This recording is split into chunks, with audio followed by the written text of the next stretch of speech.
Hello and welcome to House of Commerce. Before starting the video, please subscribe to our channel for more lectures. Today we are going to discuss about economics, and our first topic is inflation. So what is inflation? According to many classical writers, inflation is a situation when too much money chases too few goods and services. Inflation is measured by the Consumer Price Index (CPI). Therefore, there is an imbalance between the money supply and the gross domestic product (GDP). There are many types of inflation like demand pull inflation, cost push inflation, supply side inflation, but inflation can be divided into two broad types. Number 1, open inflation, when the price level in an economy rises continuously.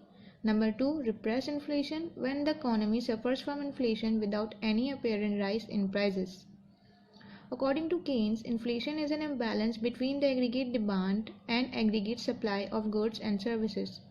Therefore, if the aggregate demand exceeds the aggregate supply, then the price keep rising. Causes of inflation. Primary causes: increase in public spending, deficit financing of government spending, increased velocity of circulation, population growth, hoarding, genuine shortage, exports, trade unions,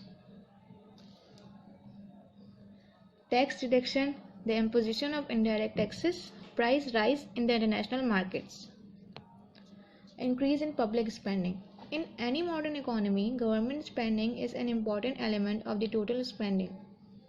It is also an important determinant of aggregate demand. Usually in lesser developed economies, the government spending increases, which invariably creates inflationary pressure on the economy. Deficit financing of government spending. There are times when the spending of government increases beyond what taxation can finance. Therefore, in order to incur the extra expenditure, the government resorts to deficit financing. For example, it prints more money and spends it. This in return adds to inflationary pressure. Increased velocity of circulation. In an economy, the total use of money is equals to the money supply by the government multiplied by the velocity of circulation of money.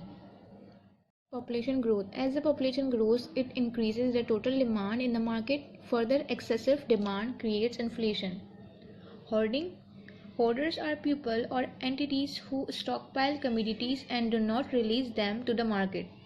Therefore, there is an artificially created demand excess in the economy. This also leads to inflation. Genuine shortage. It is possible that at certain times the factors of production are short in supply. This affects production. Therefore, supply is less than the demand, leading to an increase in prices and inflation. Exports. In an economy, the total production must fulfill the domestic as well as foreign demand. If it fails to meet these demands, then exports create inflation in the domestic economy. Trade unions. Trade unions work in favor of the employees as the prices increase. These unions demand an increase in wages for workers. This invariably increases the cost of production and leads to a further increase in prices. Tax reduction.